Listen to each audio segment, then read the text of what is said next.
आज की class start करते हैं। आज की क्लास जो है articles, it's a very very important.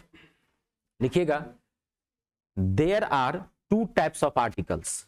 Articles means usages of a and the, ठीक है। There are two types of articles. आर्टिकल्स दो प्रकार के होते हैं। मैं हिंदी में बोलूंगा और इंग्लिश में भी बोल दूंगा, लेकिन इंग्लिश को इंग्लिश में पढ़े तो बेटर है, ठीक है। पहला जो होता है वो होता है इंडेफिनेट आर्टिकल, INDEFINITE। पहला क्या होता है? Indefinite article. शॉर्ट में मैं आर्ट लिख दिया हूं, ART, इसको आर्ट मत समझ लीजिएगा। ए और एन, ए एंड एन, ए और एन को क्या कहा जाता है? Indefinite article. आर्टिकल जो है वो दो टाइप के होते हैं, इंडेफिनेट और दूसरा definite. Second is definite, definite article. The is called definite article, the is called definite article, ठीक है। अंतर आप समझो, मैं 1 मिनट में पहले आपको इसके बीच जो मेन डिफरेंस है मैं आपको समझाता हूं, ठीक है। मेन डिफरेंस क्या, देखिए नाम से ही पता चल रहा है इंडेफिनेट मतलब क्या होता है? That is not sure in the world. जिसका ना जिसमें कोई श्योरिटी नहीं हो उसे क्या बोलते हैं? इंडेफिनेट। तो ए और एन उन वर्ड्स के पहले आएगा जिसका कोई डेफिनेट मोड नहीं हो। और ये क्या है? द क्या है? डेफिनेट आर्टिकल है। डेफिनेट मतलब क्या? That is sure in the world, जो इस दुनिया में एक अस्तित्व लेता है, फिक्स। तो दुनिया में जो भी चीजें, बढ़िया से खुल के समझना सारी चीजें, दुनिया में जो भी चीजें समझ गए ना, डेफिनेट है, फिक्स है, उसके पहले आप द लगा दो आंख बंद करके। ये बेसिक रूल मैंने बता दिया, बाकी द का पूरा रूल है, इसकी क्लासेस लगेंगी, वो तो बात की बात है। अब जैसे ताजमहल एक फिक्स मोड में है, जो तो ताजमहल, रेड फोर्ट, कुतुब मीनार, गंगा, एक ही ना है, अस्तित्व है उसका, एक फिक्स मोड है। तो इसलिए इसको क्या बोला गया? डेफिनेट। जिसके बीच में कोई सर्टेनिटी नहीं हो, निश्चितता नहीं हो, उसके पहले क्या लगाओगे आप? ए और एन को आपको यूज करना है। पहली बात क्लियर हो गया, आपको समझ में आ गया? तो आज जो आपका यूज है, पहले आपको क्या पढ़ना है? इनडेफिनेट, उसके बाद क्या पढ़ेंगे? डेफिनेट। तो आप आज लिखोगे, लिखिए, usages of a and an, usages of a and an. A कहां आएगा और एन कहां आएगा? डेफिनेट आर्टिकल आपको सुनाता हूं, एकदम ध्यान से समझना, जीरो से उठाएंगे टॉप तक ले चलेंगे, ठीक है। आज के बाद आपको ए और एन में कंफ्यूजन नहीं होगी, चाहे वो किसी भी हाई लेवल एग्जाम में क्वेश्चन यहां से क्यों नहीं पूछ दे। लेकिन पहले इसके लिए आपको टाइम लगेगा, आराम से आपको क्लास आज पूरी देखनी पड़ेगी, समझनी पड़ेगी, ठीक है। देखिए, ए और एन इन दोनों का मतलब होता है वन, यानी कि एक। मैं हिंदी भी लिख दिया, ए और एन दोनों का मतलब क्या होता है? A and N mean one, एक। इन दोनों का मतलब क्या होता है? एक। तो अब आप इंग्लिश का एक रूल समझो, इंग्लिश का आप रूल समझो, टू और more than two words which have same meaning, it means their uses are quite different. English का एक रूल है, दो या दो से ज्यादा वर्ड जिनकी मीनिंग सेम हो तो उसके यूज में कहीं ना कहीं अंतर होगा। आपको माथा में फिट कीजिए, ये सब चीजें जब स्टार्टिंग के क्लासेज में ही आप समझ सकते हैं। इंग्लिश में दो या दो से ज्यादा वर्ड, या दो वर्ड भी हो सकते हैं या दो से ज्यादा वर्ड भी हो सकते हैं, अगर उनकी मीनिंग सेम है इसका मतलब क्या है? उनके यूज में क्या है? अंतर है। जहां ए आएगा वहां एन नहीं आएगा, जहां एन आएगा वहां ए है, लेकिन दोनों की मीनिंग क्या है? वन। दोनों का मतलब तो एक ही होता है। कहां आएगा और एन कहां आएगा? क्लियर है? चलिए अगला देखिए, मैं 2 सेंटेंस लिखता हूं, पहले आप समझ लो। मैं पहले हिंदी में लिखता हूं, मेरे पास एक कार है, और मेरे पास कार है। मैं सिर्फ आपको ए और एन का यूज समझाने के लिए 2 हिंदी के शब्द लिया हूं, वाक्य लिया हूं। अब इसको ट्रांसलेट करते हैं, तो आई हैव अ कार। अब इसको सेंटेंस को ट्रांसलेट करते हैं, तो आई हैव कार, ठीक है। मेरे पास कार है तो आई हैव कार ट्रांसलेट किया मैंने, और आई हैव अ कार। अब ध्यान से समझिए, हिंदी के ये दोनों सेंटेंसेस सही हैं, लेकिन इंग्लिश में ये सेंटेंसेस तो सही है, लेकिन ये सेंटेंसेस क्या है? गलत है, ठीक है। That's why never try to learn English through Hindi, ठीक है, that would be better for you if you learn English from English. कभी भी हिंदी से कोई भी भाषा सीखने की कोशिश मत करना। आप इंग्लिश सोचोगे हम हिंदी से सीख लें, कभी नहीं सीख पाओगे। इंग्लिश को इंग्लिश में ही सीखना है, बात समझ गए। आप चाहेंगे हिंदी से हम इंग्लिश सीखें, नहीं, तब तो गलत तो है। हर भाषा का अपना अपना स्वभाव होता है, अपने अपने कायदे नहीं। हाँ, हमारी आपकी भाषा क्या है, हिंदी है, तो हिंदी से हेल्प ले सकते हैं, लेकिन कभी हिंदी से इंग्लिश सीखने की कोशिश मत करना। इंग्लिश को इंग्लिश में ही सीखना है, ठीक है। हिंदी में एक लगाओ चाहे नहीं लगाओ, कोई फर्क नहीं पड़ता है, लेकिन इंग्लिश का रूल है, अगर कोई भी वर्ड अगर सिंगल है तो उसके पहले क्या लगाना पड़ेगा, और लगाना पड़ेगा। आई हैव कार कहोगे तो क्या हो जाएगा, गलत। ये पहली बात समझ भाई, पहला बेसिक रूल। अभी इसमें बहुत सारी चीजें हैं, पहले तो क्लियर हो गया। आप चाहेंगे हिंदी से हम इंग्लिश सीखें, नहीं, तब तो गलत तो है। हर भाषा का अपना अपना स्वभाव होता है, अपने अपने कायदे नहीं। हाँ, हमारी आपकी भाषा क्या है, हिंदी है, तो हिंदी से हेल्प ले सकते हैं, लेकिन कभी हिंदी से इंग्लिश सीखने की कोशिश मत करना। इंग्लिश को इंग्लिश में ही सीखना है, ठीक है। हिंदी में एक लगाओ चाहे नहीं लगाओ, कोई फर्क नहीं पड़ता है, लेकिन इंग्लिश का रूल है, अगर कोई भी वर्ड अगर सिंगल है तो उसके पहले क्या लगाना पड़ेगा, और लगाना पड़ेगा। आई हैव कार कहोगे तो क्या हो जाएगा, गलत। ये पहली बात समझ भाई, पहला बेसिक रूल। अभी इसमें बहुत सारी चीजें हैं, पहले तो क्लियर हो गया। अब देखिए, अब ए कहां आएगा और एन कहां आएगा, ए कहां आएगा, एन कहां आएगा। तो अब बचपन में एक रूल पढ़े होंगे, आपको बचपन रूल पता होगा कि किसी इंग्लिश वर्ड का अगर फर्स्ट लेटर वोवेल है, वोवेल मतलब ए ई आई ओ यू, तो एन आ जाएगा। अगर वोवेल नहीं है तो क्या आ जाएगा, ए आएगा। जैसे बॉय, तो बॉय का फर्स्ट लेटर क्या है, कंसोनेंट है, बी है, इसके क्यों क्या आएगा, ए आएगा। एप्पल, एप्पल, एप्पल के पहले क्या आएगा, एन आएगा, क्योंकि ए है, वोवेल आया हुआ है, ठीक है, क्लियर हो रहा है ना। अम्ब्रेला, अम्ब्रेला यू आया हुआ है तो एन आएगा, जो रूल आप फॉलो किए थे। यूनिटी, यू आया हुआ है तो एन आएगा, क्लियर है ना। Hour, H O U R, hour, H आया हुआ है तो ए आएगा।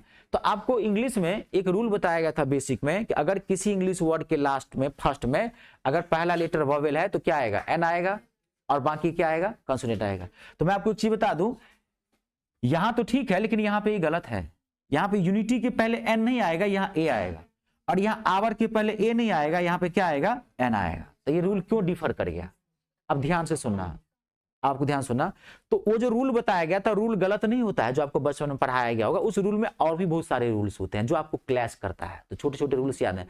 आज मैं आपको एक जबरदस्त रूल बताता हूं, आज के बाद आपको कभी गलत नहीं होगा, कभी कंफ्यूज नहीं करोगे कि ए कहां आएगा और एन कहां आएगा। वो रूल को आप भूल जाना, जो आप पढ़े थे ना, ए ई आई ओ यू वोवेल, वो रूल का आपको भूल जाना है। तो अब देखो एक नया रूल आपको सीखना है, मैं बता रहा हूं। फर्स्ट साउंड ऑफ प्रोनाउंसिएशन, किसी भी वर्ड को जो उच्चारण करोगे, उसका फर्स्ट वर्ड अगर आपको इसमें से मैच कर रहा है, अ आ, अब थोड़ा हिंदी भी ताजा कर लो, आ पढ़े होंगे ना, अ आ ई उ हो गया, ए आई हो गया, इस आगे बढ़ने जो नहीं, सब ओ ए का वर्जन है, सब ओ, ठीक है, इतना तो आता होगा ना, पक्का ना, कोई दिक्कत तो नहीं। हाँ, किसी इंग्लिश वर्ड को प्रोनाउंस किए, उच्चारण किए, अगर उस वर्ड की शुरुआत इसमें से कोई भी मैच कर रहा है तो क्या लगा देना है आपको, एन लगा देना है, आंख बंद करके। अगर वो प्रोनाउंसिएशन नहीं मैच कर रहा है आंख बंद करके, तो क्या लगाओगे बाकी के लिए, ऑल द रेस्ट क्या लगाओगे, ए लगा।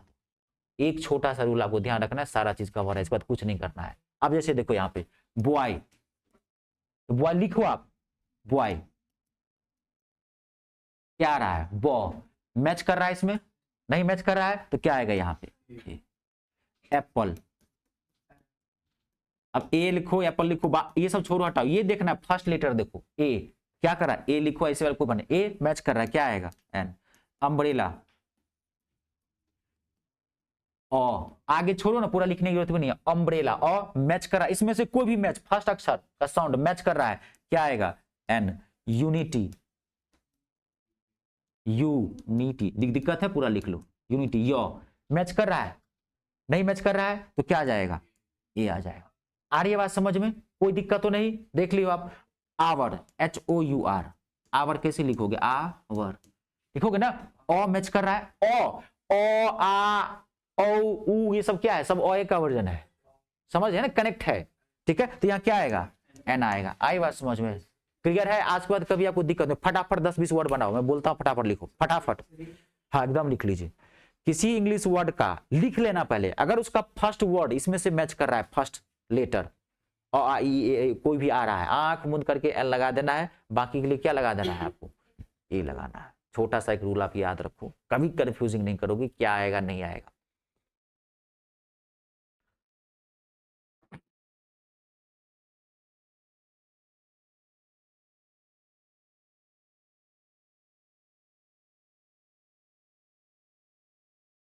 कंप्लीट है, कोई दिक्कत तो नहीं? लिखिए इंफॉर्मेशन, इंफॉर्मेशन INFORMATION। तो इंफॉर्मेशन के पहले क्या आएगा, EN आएगा। क्लियर है ना? इंफॉर्मेशन के पहले क्या आएगा, एन आएगा। ऑनेस्ट HONEST, ओ मैच कर रहा है, आएगा एन आएगा। क्लियर है? यूनिवर्सिटी, यू क्या आएगा, ए आएगा। क्लियर है? यूनिवर्सिटी यो मैच, ये नहीं कि यू देख करके एन लगा देना। University, useful book, useful book, useful book क्या आएगा, ओ आएगा। Extremely beautiful girl, EXTREMELY, extremely beautiful girl क्या आएगा, एन आएगा। एक्सट्रीमली, ए लिख लीजिए ना, एक्सट्रीमली लिखिए ना, पूरा लिखने तो नहीं। आई बात समझ में? क्लियर हो रहा है? देख लीजिए, यही रूल आपको फॉलो करना है। हीनस, HENIOUS, हीनस, हीनस मतलब क्या होता है जानते हैं, अति घृणित, बहुत खराब। अच्छा एक चीज आपको बताता हूं, मैं जानबूझ के ये सब वर्ड यूज कर रहा हूं कि आपको रूल भी AN आ जाए और साथ साथ वोकैबुलरी भी आपका स्ट्रांग हो जाए। ठीक है जी? हाँ, हीनस, हीनस मतलब क्या होता है, बहुत खराब, घृणित। तो हीनस के HENIOUS, वेरी बैड, बहुत बुरा, बहुत खराब। हीनस क्राइम लोग बोलते हैं, बहुत खराब क्राइम, गैंग रैप नहीं होता है, बहुत खराब क्राइम हो गया। मासूमों की हत्या, इस समय कोर्ट सुनेगा नहीं, कहेगा 15 दिन के भीतर लटकाओ। कोर्ट का बस चले, भारतीय कोर्ट का, तो कहेगा इसको चौराहे पर लटकाओ। लेकिन हमारा संविधान बहुत उदारवादी है, कानून का इस्तेमाल बहुत सीक्रेटली कुछ का किया आता है, इसलिए आपको चौराहे पर नहीं, सऊदी अरब में रहेंगे तो चौराहे पर लटका देगा सीधे। ठीक है? हीनस, हीनस का एक सिनोनिम होता है, कुछ वोकैबुलरी भी आपको अच्छा करना है इसके साथ, एस्ट्रोसस, ASTROCIOUS, दोनों की मीनिंग सेम है। एस्ट्रोसस कहिए या हीनस कहिए, एस्ट्रोसस के पहले क्या आएगा, एन आएगा, हीनस के पहले क्या आएगा, ए आएगा, लेकिन दोनों की मीनिंग क्या होती है, सेम।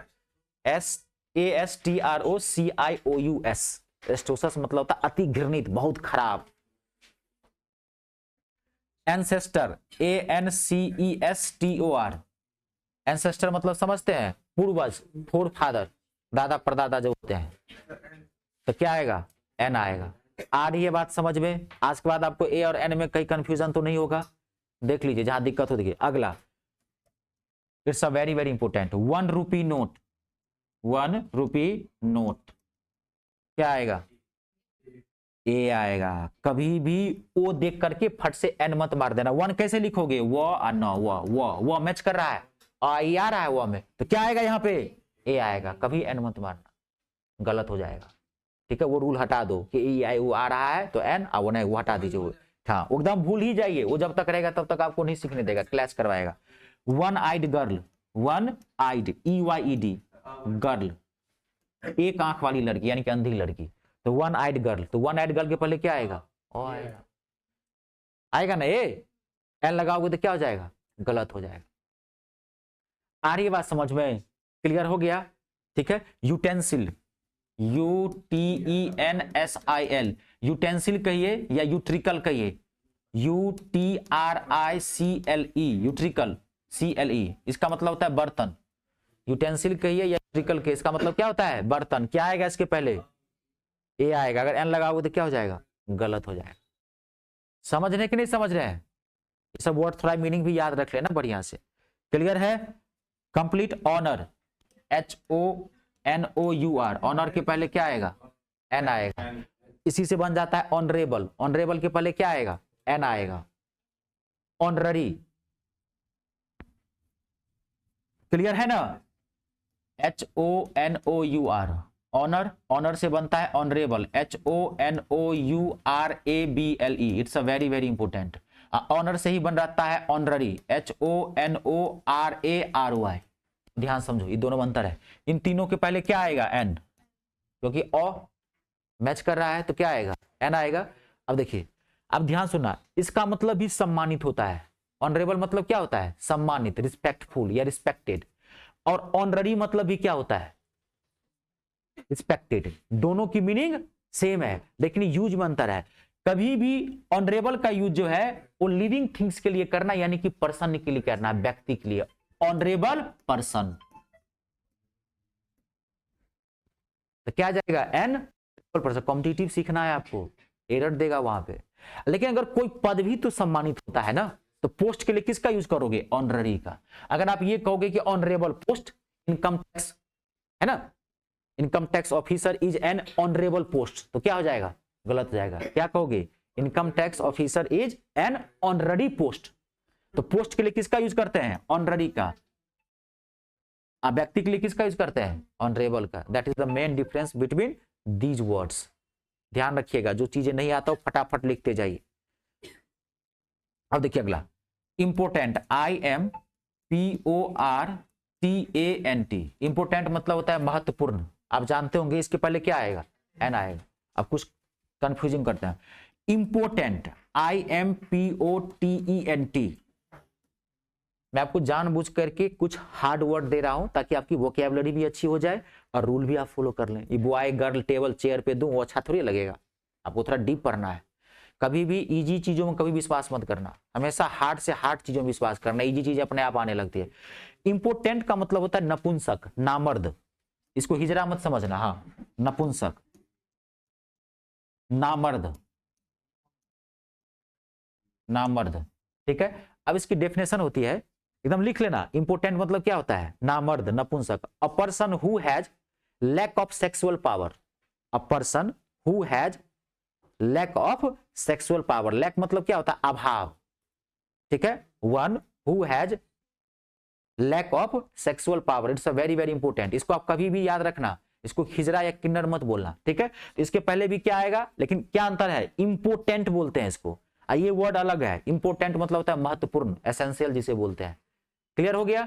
अगला, अब देखो कुछ कंफ्यूजिंग वर्ड है जो अभी आप लिख रहे हो, ठीक है ना। अगला देखो आप, एक होता है ईयर, YEAR, एक होता है कान वाला ईयर। अब पहले प्रोनाउंसिएशन ठीक करो। कभी भी ध्यान रखना, इसको ईयर पढ़ा जाता है, उल्टा पढ़ते हैं लोग। इसको क्या पढ़ते हैं? ईयर। लेकिन अक्सर देखोगे ये YEAR वाली को लोग ईयर पढ़ता है, जो क्या पढ़ता है? गलत होता है। ईयर किसको पढ़ते हैं? कान वाले को। इसको ईयर, इसको ईयर, तो ना first year, second year, third year, fourth year. Year मतलब कान। इसके पहले क्या आएगा? एन, क्योंकि ई मैच कर रहा है, और य तो नहीं मैच कर रहा है, इसके पहले क्या आएगा? ये आएगा। क्लियर हो गया? कंप्लीट, नोट कर लीजिए। ये थोड़ा कंफ्यूजिंग है, जो मैं आपको कंफ्यूजिंग वर्ड्स है मैं आपको लिखा देता हूं। कंप्लीट है? अब देखिए अगला वर्ड, एक बहुत इंपॉर्टेंट वर्ड है, एयर, HEIR। इसको क्या पढ़ते हैं? एयर। इसको क्या पढ़ते हैं? एयर। एयर मत पढ़ते ना, और ना हेयर पढ़ना, एयर, HRI, हेयर खींच रहे हैं, एयर पढ़ते हैं। एयर मतलब जानते क्या होता है? उत्तराधिकारी, वारिस। इसको सिंपल इंग्लिश में क्या बोलते हैं? सक्सेसर, SUCCE, नीम है ये एयर। एयर मतलब क्या होता है? उत्तराधिकारी। जिसके पहले क्या आएगा? ए मैच कर रहा है, क्या आएगा? एन।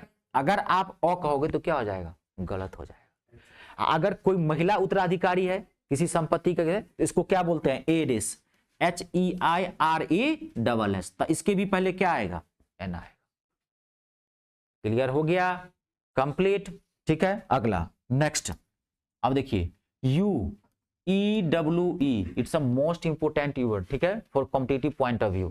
नौकरी लेनी है आप लोगों को, कॉम्पिटिटिव व्यू से पढ़ना है, तो यू। इसको यू बोलते हैं। यू तीन तरह के होते हैं, एक यू तो लेटर होता है, एक यू वर्ड होता है, और एक यू ये होता है, EWE, यू। अक्सर बच्चे यहाँ कंफ्यूज कर जाते हैं, उसको लगता है कि ई आया हुआ है तो एन लगा देंगे, यू के पहले क्या आएगा? ए आएगा। आ रही है बात समझ में? यू के पहले क्या आएगा?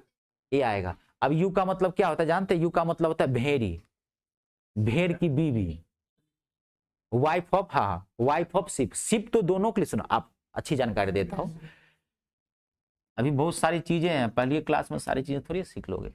SHEEP शिप मतलब क्या होता है? भेड़। SHIP शिप मतलब जहाज होता है, ये तो बात की बात है, अभी इसको ध्यान नहीं देना है। हाँ SHEEP शिप, शिप मतलब क्या होता है? भेड़ होता है। क्लियर है ना? ठीक है, इंग्लिश में कभी इसको पानी का जहाज मत बोलना, शिप बोलना। शिप मतलब ही होता है वाटर शिप। प्लेन को देखें कभी शिप बोलते हुए? ठीक है जी, हाँ कंप्लीट है। इसका मतलब ही होता है वाटर, शिप कभी भी उड़ता नहीं है। ठीक है, SHEEP। अब शिप मतलब क्या हो गया? भेड़। तो अब शिप देखो, शिप नॉर्मल है, अगर कोई फीमेल है या मेल है, भेड़ और भेड़ी दोनों के लिए यूज करेंगे, समझ गए? लेकिन इसी शिप को प्रॉपरली अगर एक, देखो हमारे राम के साथ क्या अन्याय किया है अंग्रेज वालों ने। ठीक है, RAM रैम मतलब प्योर भेड़ होता है, मेल वर्जन, और इसी की फीमेल होती है जो आप लिखे हो UEWE। लेकिन नॉर्मली हम शिप से काम चला लेते हैं। अगर मान लीजिए भेड़ है, भेड़ी है, तब शिप बोल देते हैं कि नहीं? आप ज्यादा लगा तो ही शिप और सी शिप कर दीजिए। लेकिन प्रॉपरली देखेंगे तो RAM रैम, इसको राम मत पढ़ देना, रैम मतलब क्या होता है? भेड़, और EWE मतलब क्या होती है? भेड़ी। ये प्रॉपर वर्ड है। नहीं, RAM ही होगा, लेकिन जब भी आप इंग्लिश मोड में इसको पढ़ोगे भेड़ के सेंस में, तो क्या पढ़ोगे आप इसको? RAM, RAM। अब एक कंप्यूटर का भी तो होता है रैंडम एक्सेस मेमोरी, तो सबका अलग अलग है ना। आई बात समझ में? तो भेड़ की बीवी को भी बोलते हैं UEWE। इसके पहले क्या आएगा? ए आएगा। ठीक है, क्लियर है? अगला यूनक, it's a very very important, EUNUCH, यूनक, EUNUCH, यूनक पढ़ते हैं इसको, ध्यान रहे, यूनक। ठीक है, ई साइलेंट है यहाँ पे, मोस्ट इंपोर्टेंट वर्ड है। यहाँ क्या आएगा? ए, लेकिन आपको लगता है कि ई है तो आएगा, हाँ तो एकदम वही चीज बता दिया ना, तो क्या आएगा? यूनक, क्योंकि यो मैच तो नहीं कर रहा है। अब यूनक का मतलब होता है हिजरा, किन्नर। हिजरा को हिजरा मत बोल देना, फाड़ फूड़ देगा। ठीक है, हाँ किन्नर बोले। अब वास्तव में किन्नर ही, हमारे संविधान में शब्द क्या है? ये तो हम बोलचाल की भाषा बोल देते हैं, ये हिजरा है, छक्का है, ठीक है, तो स्लैंग पार्ट में आ जाता है, लेकिन संविधान में क्या है? किन्नर बोलते हैं इसको। अच्छा, संविधान में अब इंग्लिश में भी प्रॉब्लम है, आप ऐसे यूनक बोल देते हैं इंग्लिश में, इसको आप स्पैडो भी बोल सकते हो, SPADO, स्पैडो मतलब भी किन्नर होता है। ठीक है, लेकिन नहीं, गे और लेस्बियन अलग अलग होता है। हाँ, उस पर कभी चर्चा कर दूंगा, गे क्या है, लेस्बियन क्या है, ट्रांसजेंडर क्या है।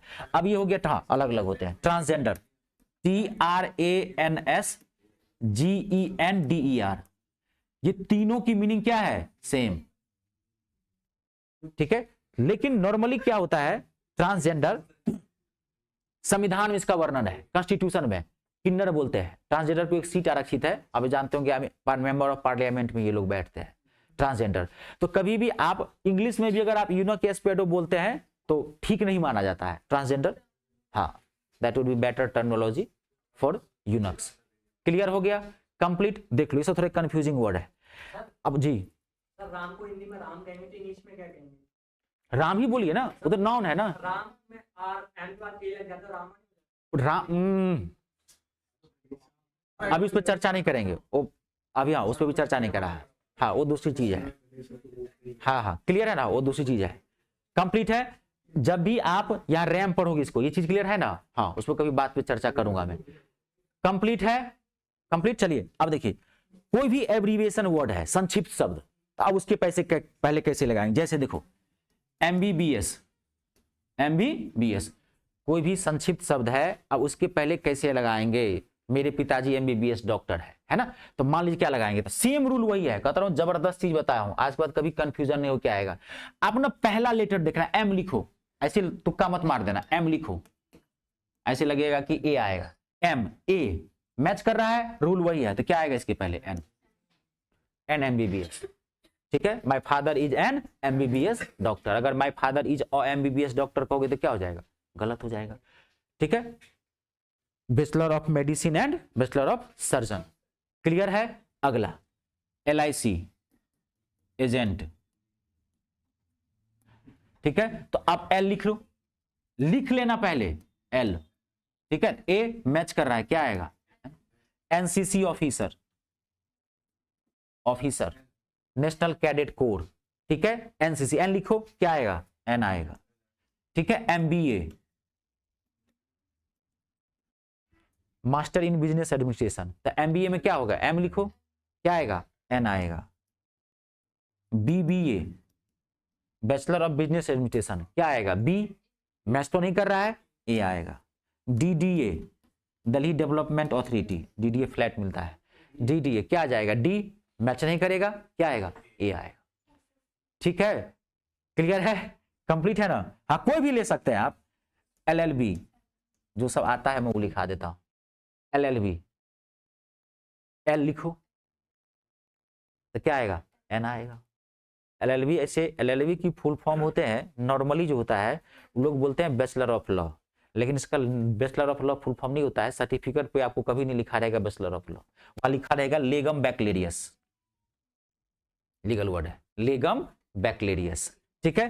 कंप्लीट है। आईएएस इंडियन एडमिनिस्ट्रेटिव सर्विस, क्या आएगा, एन आएगा। आईपीएस क्या आएगा, इंडियन पुलिस सर्विस, एन आएगा। आईएफएस इंडियन फॉरेन सर्विस या फॉरेस्ट सर्विस, क्या आएगा, एन आएगा। आईआरएस इंडियन रेवेन्यू सर्विस, क्या आएगा, एन आएगा। समझ गए। FIR, FIR first information report, क्या आएगा, एन आएगा। कभी एफ देख करके ए मत लगा देना, आई बात समझ में, क्लियर है। X-ray machine, x-ray machine, X देख करके ए फट से मत मार देना, समझ गए ना, जो रूल बताया हो करो, आज के बाद कंफ्यूजिंग नहीं होनी चाहिए कि ए कहां आएगा और एन कहां आएगा। एक्स लिखो तो क्या आएगा, एन आएगा। चलो ए और एन में कंप्लीट, कहीं कंफ्यूजन, आज के बाद कोई दिक्कत तो नहीं, बराबर ढूंढ लोगे, देख लो जहां दिक्कत तो पूछ लो, कंप्लीट ना। चलिए अब इसमें कुछ स्पेशल रूल्स है जो आपको लिखना पड़ेगा, ठीक है, कुछ स्पेशल रूल है जो आपको ध्यान से बनाना। देखो अब कुछ वर्ड्स ऐसे हैं मेरे बच्चों जिसके साथ आर्टिकल यूज ही किया जाएगा, वो फिक्स वर्ड है, वो फिक्स वर्ड है, उसे आप इडियम्स या फ्रेज कर सकते हैं या कंबाइंड वर्ड कर सकते हैं। जैसे make a noise, make a noise मतलब होता है हो हल्ला करना, हल्ला करना।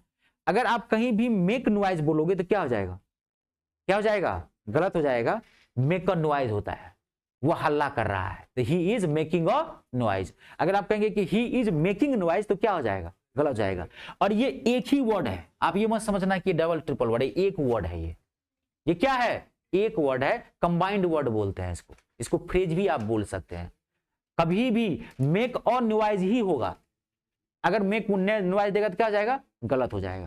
क्लियर है। वादा करना, मेक अ प्रॉमिस,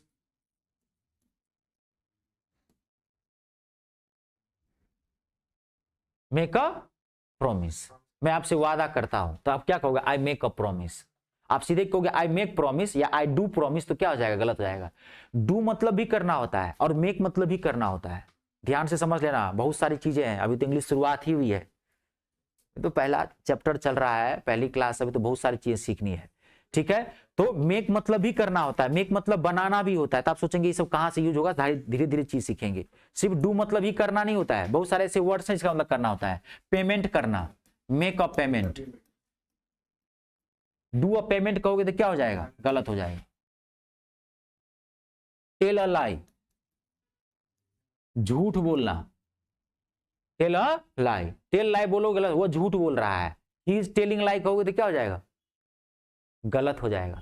क्या बोलना है, ही इज टेलिंग अ लाई। और ये सब वर्ड्स आपको याद रखने पड़ेंगे, जो वर्ड्स है मैं आपको लिखा दे रहा हूं, ठीक है ना। हाँ हाँ, तो लिखा रहा हूं ना, जो मैं इसका भी लिस्ट लिखा रहा हूं, आप इसको लिख लीजिए और इसको याद रखना है। इसका और कोई तरह इंग्लिश में वोकैबुलरी पार्ट आपको याद ही रखना पड़ेगा, एक तरह से वोकैबुलरी हो गया है, जो आर्टिकल्स रिलेटेड वोकैबुलरी है। आई बात समझ में। Make a foot, make a foot, 12 inches make a foot, एक फुट में कितने इंच होते हैं ना, तो 12 इंचेज मेक अ फुट। अगर मेक फुट कहोगे तो क्या हो जाएगा, गलत हो जाएगा। आ रही बात समझ में, क्लियर हो रहा है। ये आर्टिकल लेगा ही लेगा, इसके साथ फिक्स है, आपको इतना ध्यान रखना है। कंप्लीट है। अगला इन अ हरी, HURRY, HU इन हरी मतलब क्या होता है? जल्दबाजी में। कभी इन हरी कहोगे तो क्या हो जाएगा? गलत हो जाएगा। In a fix, it's a very very important phrase, ये फ्रेज है। In a fix, in fix कहोगे तो ऐसे लगता है कि इन फिक्स का मतलब होता है निश्चित, नहीं। इन अ फिक्स मतलब होता है मुसीबत में। इन अ फिक्स बोलो या इन अ डायलेमा बोलो। In a dilemma, DILEMMA, it's a very very important. नौकरी लेनी है ना तो ध्यान से पढ़ना जी, कॉम्पिटिटिव इंग्लिश है ये। इन अ फिक्स या इन अ डायलेमा दोनों की मीनिंग सेम होता है, ये दोनों फ्रेज है, इसके साथ आपको ए लगाना ही लगाना है। इन दोनों की मीनिंग क्या होती है? मुसीबत में, in a difficult situation, in a difficult situation.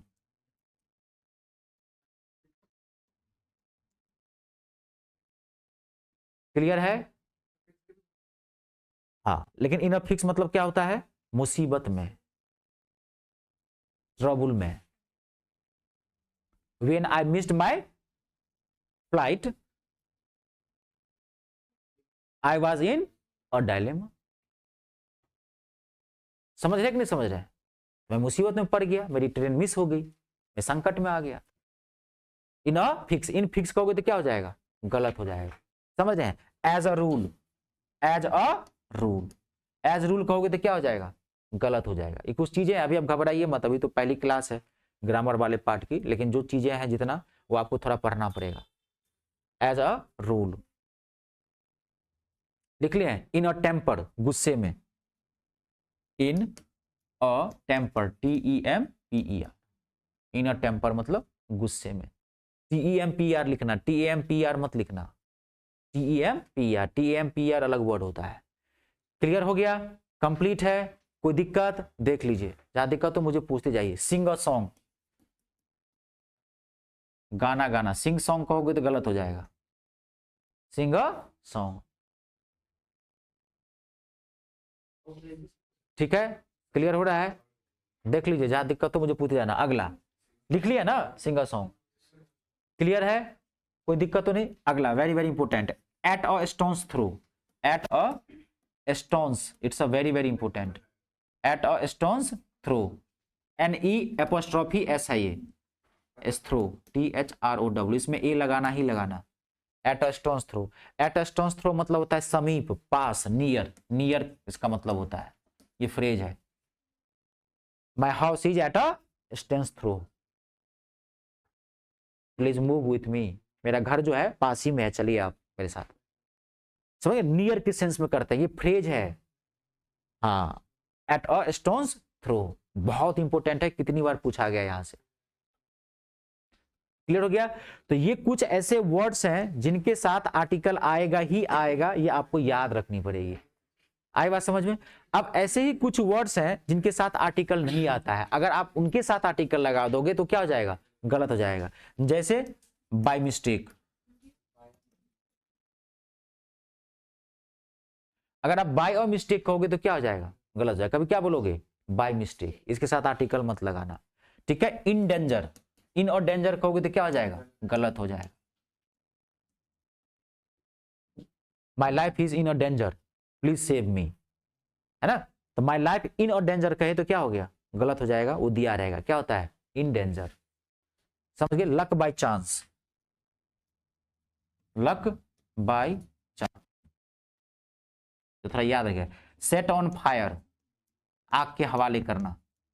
Set on off fire कहोगे तो क्या हो जाएगा? गलत हो जाएगा। ठीक है? किसी चीज को ध्यान से सुनना। गिव ईयर, गिव ईयर, अगर गिव एन ईयर कहोगे तो क्या हो जाएगा? गलत हो जाएगा। गिव एन ईयर कहोगे तो क्या हो जाएगा? गलत हो जाएगा। लेकिन लगता है कि गिव एन ईयर आएगा, कभी नहीं आएगा। ठीक है? कंप्लीट ना? इस सब के साथ आर्टिकल आप मत लगाना, इस सब के साथ आर्टिकल मत लगाना। क्लियर है? देख लो, आग के हवाले करना, किसी चीज को आग में जलाना। क्लियर हो गया? आगे भी इस पर चर्चा करेंगे, टेंशन मत ले, लेकिन अभी इतना थोड़ा आप ना बेसिक याद रखिएगा, थोड़ा सा याद रखना है इसको।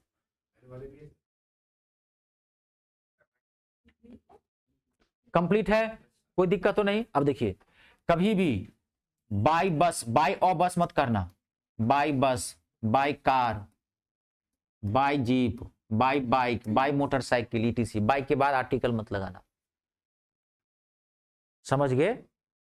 क्लियर है ना? I go to college regularly by car, by bike. अगर आप लगाएंगे बाय और बस तो क्या हो जाएगा?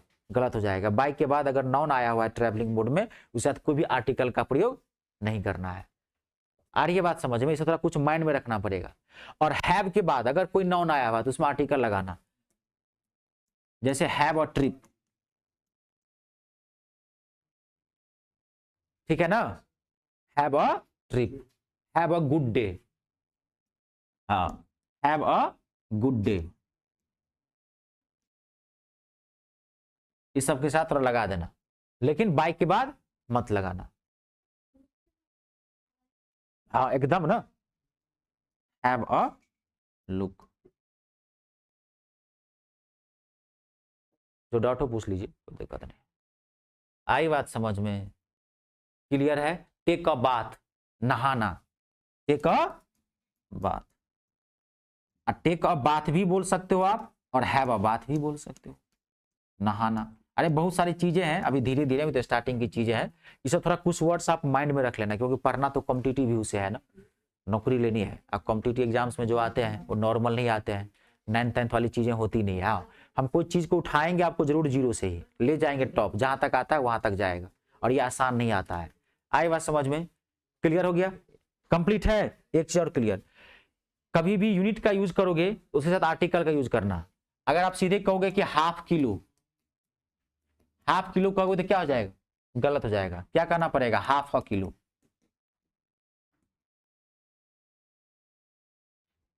समझ गए ना? 1.5 किलो तो क्या कहोगे आप? 1.5 किलो, 1.5 किलो। आर्टिकल लगाना ही पड़ेगा आपको,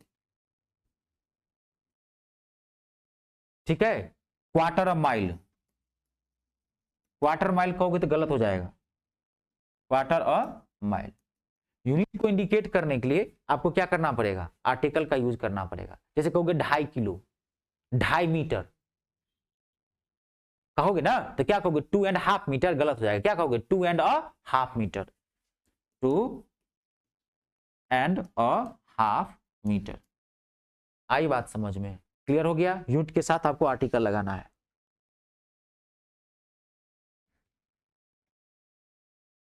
कंप्लीट है? और कोई एक्सक्लामेटरी सेंटेंसेज है, चलो इसको बाद में चर्चा करेंगे, अभी ज्यादा नहीं, आर्टिकल अभी इतना खींचेंगे, बाद देखेंगे। क्लियर है? देख लीजिए। चलिए, आज की शैक्षणिक सभा यही संपन्न होती है। आपका ए और एन पूरा कंप्लीट है। अगली जो आप पढ़ेंगे वो क्या पढ़ेंगे? Use of the. ठीक है, चलिए इसको यहीं तक रहने देते हैं।